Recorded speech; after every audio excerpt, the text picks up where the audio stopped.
माँ? ये शरीर सबसे अनमोल है, इसलिए कहता हूँ इसी शरीर को पाकर ना मीराबाई मीरा हो गई। बोलो हाँ। वो भी तो आपकी तरह दो हाथ दो पांव वाली थी, पर उनके लिए भगवान ने अपना, द्वारिकाधीश ने अपना मुंह खोला और मीरा पूरी की पूरी समा गई। इसी शरीर को पाकर ना तुलसीदास जी महान हो गए। हमें भी ईश्वर ने वो शरीर दे रखा है।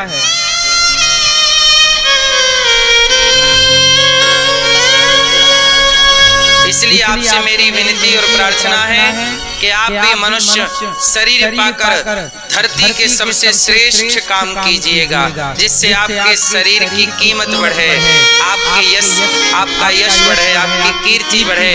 मनुष्य से देखो, मनुष्य है हम लोग, अब मनुष्य से हमें क्या होना है? देवता, बड़ा। अब लोग मनुष्य से ना जानवर बन जाते हैं, हरकत ऐसी करते हैं, काम ऐसे करते हैं कि वो जानवर की श्रेणी में चले जाते हैं, पशु की श्रेणी में आ जाते हैं, नहीं आ जाते। इसलिए कहा कि मनुष्य जन्म अनमोल रे, इस माटी में ना घोल रे। अब तो मिला है फिर न मिलेगा कभी नहीं है, इसका लाभ उठा।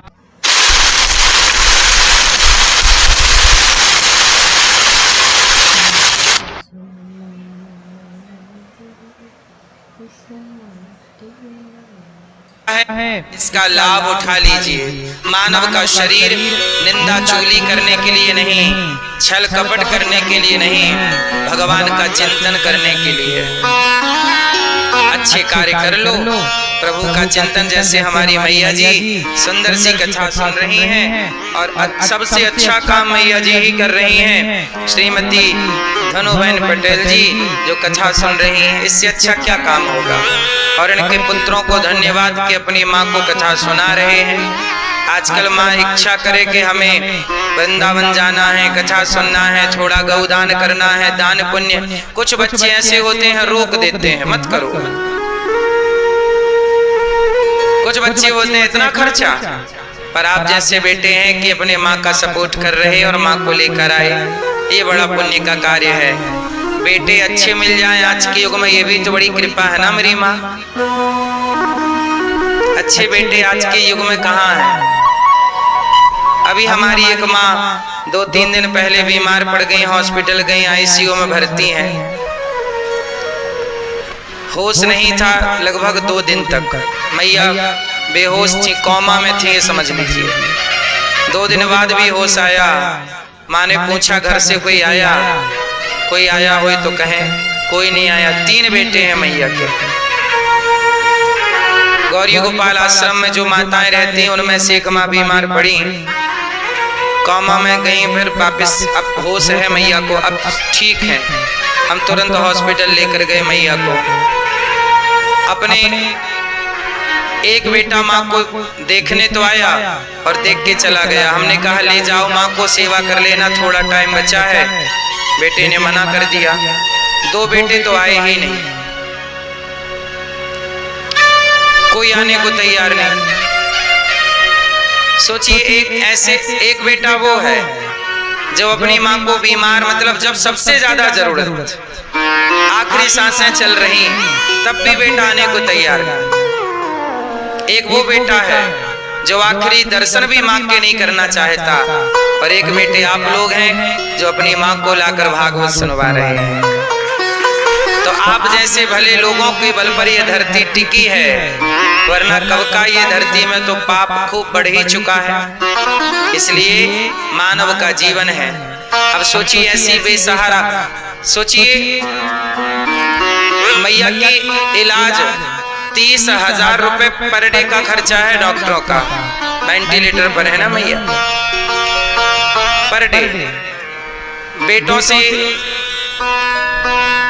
1 रुपए भी हम किसी माँ से लेते नहीं हैं, और किसी बेटे का 1 रुपए का सपोर्ट नहीं है। आप लोगों के सहयोग के बल पर यहाँ 300 माताएं रहती हैं। उनकी बीमारी आने पर तुरंत इलाज सब फ्री। आपसे भिक्षा मांग मांग कर ये दास अनिरुद्ध सेवा करता है। मुझे लगता है कि भगवान ने मुझे यही काम करने के लिए धरती पर भेजा है। हर व्यक्ति का एक उद्देश्य है, इसलिए कहता हूँ अपने आने का उद्देश्य पहचानो कि आपको ईश्वर ने क्यों भेजा है। बिना कारण के काम कार्य तो होता नहीं है। यदि आप इस संसार में आए हैं तो आपके आने का कोई तो कारण होगा, क्यों भैया, होगा कि नहीं? आप लोग अपने अपने कारण को जान लीजिए कि मेरे आने का कारण क्या है। अब अपना अपना कारण समझ लो और जो ईश्वर ने जिम्मेदारी दी है वो जिम्मेदारी निभाओ। इसलिए कहता हूं आप जहां हो भटकने की जरूरत नहीं है। जहां हो वहीं रहकर अपने कर्तव्य का पालन कीजिए। उदाहरण से मैं आपको समझा दूं, एक दो लाइन में आप समझ लेंगे। जैसे आप डॉक्टर हैं, ईमानदारी से मरीज की सेवा कीजिए, ये मानकर कि ये भगवान का स्वरूप है।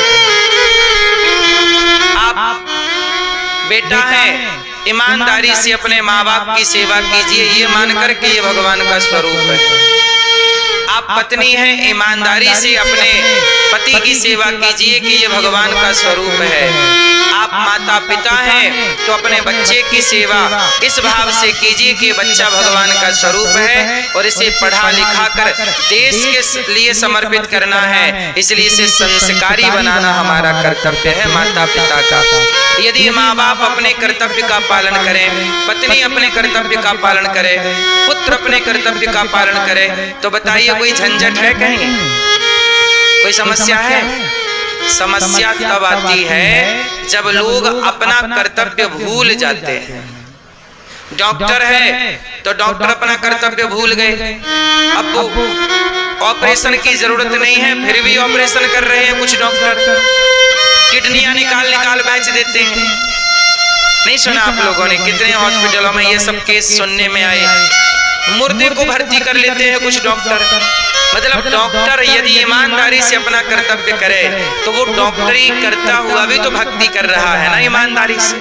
लेकिन जब वो किडनियां बेचने लग जाए, जब वो बेवजह मरीज को मरे को भर्ती कर ले पैसों के लालच में, तब तो वो घोर पाप कर रहा है। मैं नहीं जानता कि मरीज जिंदा है कि अब मैं माँ को तो लेकर गया हॉस्पिटल, मुझे तो नहीं पता।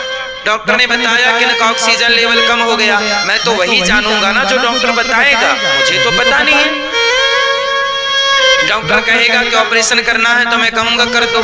अब मुझे नहीं पता कि ऑपरेशन की रिक्वायर है कि नहीं, जरूरत है कि नहीं, पर ये डॉक्टर को पता है। और यदि वो मुझे गलत बताए पैसों के लालच में ऑपरेशन की जरूरत नहीं है फिर भी कर दे, तब तो वो पाप कर रहा है ना। मेरी क्या गलती? वो तो मेरे से कहेगा कि 2 लाख दो 5 लाख तो मैं तो दे दूंगा, लेकिन वो 2-5 लाख वो पाप का कमा रहा है कि नहीं? जरूरत नहीं थी फिर भी तुमने फाड़ डाला। से काम करो, यही तुम्हारी भक्ति है। अपने अपने कर्तव्य का, जैसे ये दास भगवान ने मुझे गौरी गोपाल आश्रम में सेवा के लिए भेजा है, मैं देखो ईमानदारी से सेवा करता हूँ। समय से माँ को दवाई, समय से माँ को नाश्ता, समय से माँ को भोजन।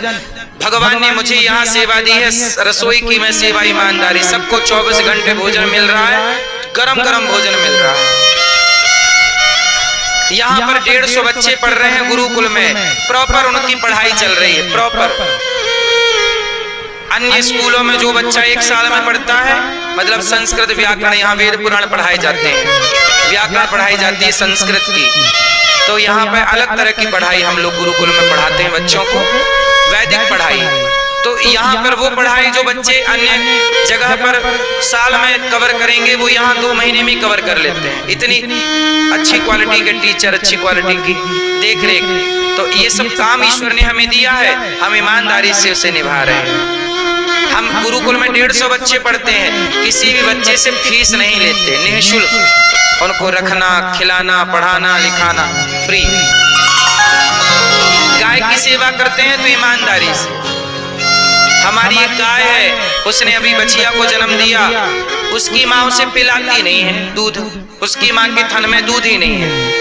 मतलब उस जो बच्चियां अभी पैदा हुई उसकी माँ दूध नहीं देती, पता नहीं क्यों नहीं देती है, ईश्वर की मर्जी। दूध नहीं निकल रहा उसके थनों से, लेकिन वो बच्चा तो है छोटा सा, कल ही जन्म लिया, तो हम लोग बोतल में दूध भर भर के पिलाते हैं, दूसरी गाय के थन में लगा के पिलाते हैं, दूसरी गाय को पिलाते हैं। तो ये पालन पोषण तो सबका, हर जीव की सेवा। ये देखो गौरी गोपाल गौशाला में वो बच्चियां हमारी छोटी सी है, कल ही जन्म ली, माँ दूध नहीं पिलाती तो हम उससे बोतल से दूध पिला रहे हैं।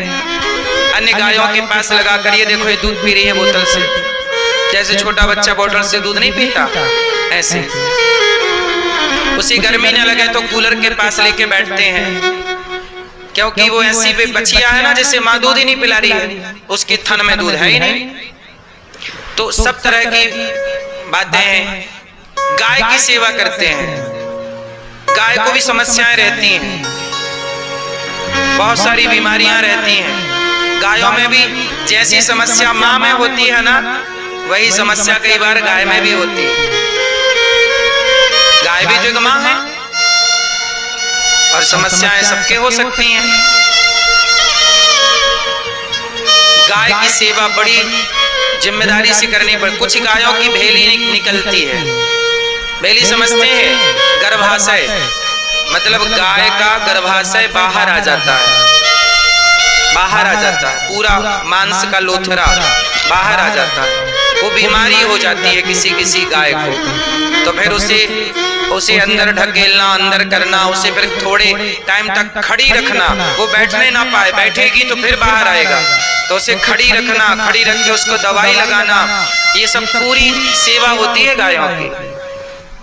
हमारे पास तो बहुत ऐसी गायें हैं जो बिल्कुल सड़कों में थी, गाय मरने के लिए ले जा रहे थे कसाई, कुछ गाय ऐसी भी हैं, तो उनकी सेवा। किसी गाय की ये बीमारी है, किसी गाय को ये समस्या है, सबकी सेवा। और जो सेवा ये दास भगवान ने जो सेवा दी उसे हम ईमानदारी से निभाते हैं।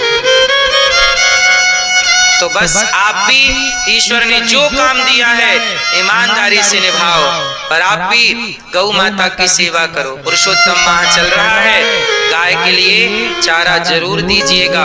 गौरी गोपाल गौशाला है ना, आप सबके सहयोग से चलती है, एक ट्रॉली चारा जरूर दीजिए यदि दे सकते हैं।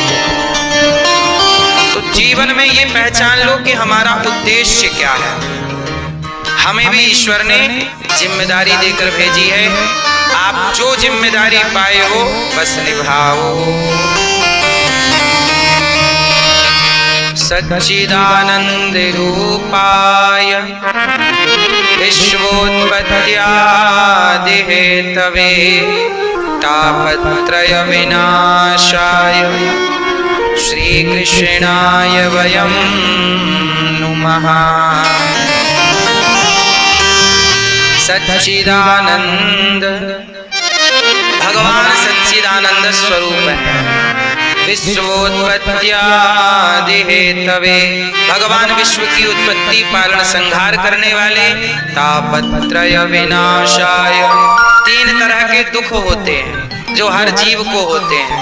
पशु पक्षी को भी दुख होता है, पशु पक्षी भी सुखी होते हैं और पशु पक्षी भी दुखी होते हैं।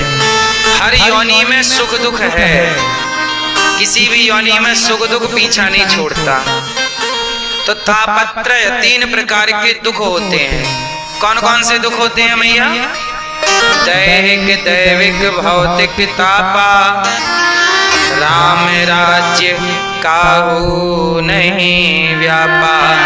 तीन प्रकार के दुख हैं। दैहिक मतलब देह का दुख, बीमारी। दैविक दुख मतलब देवताओं से दुख, अधिक पानी बरसना, देखो अधिक गर्मी पड़ रही है, ये भी एक तरह का दुख है। टेम्परेचर हाई चल रहा है, इतना हाई कई लोग गर्मी से निपट गए, तो ये भी दैविक दुख है। अधिक सर्दी पड़े तो समस्या, अधिक गर्मी पड़े, अधिक बारिश आई तो घर में पानी घुस जाए तो समस्या। तो देवताओं से जो पीड़ा मिलती है उसे दैविक दुख कहते हैं। और भौतिक सांप से सांप का डसना, बिच्छी का डंक मारना, भौतिक प्राणियों से जो दुख मिले भौतिक दुख कहलाता है। तो दैहिक, दैविक, भौतिक तीन तरह के दुख होते हैं। हम सबको दुखों से गुजरना। कई बार आप लोग कहते हो महाराज जी हमें दुख ना मिले, हमें दुख ना मिले। इस संसार में ऐसा कौन है जिसे दुख नहीं मिलता? अच्छा मैं एक बात बताओ, जब आपने जन्म लिया तब आपको सुख मिला था कि दुख मिला था? मैं ये बताओ, आप जब आपने जन्म लिया, अपने माँ के पेट से बाहर आई, तो आपको सुख मिला कि दुख मिला? क्या मिला? क्या मैया क्या बोली गुलाबी मैया? नहीं वो तो बोल चुकी हैं, आप बोलो अपना अपना अपना बोलो। क्या मिला? सुख के दुख? सुख दुख सुख सुख मिला भैया। आपको बताओ चश्मा वाले भैया क्या मिला? दोनों मिला। आपको क्या मिला जब माँ के पेट से बाहर आई? दुख के सुख। क्या सुख? सुख सुख मिला तो रोई काहे नहीं? हंसती रो रही है, ओके सुख मिला।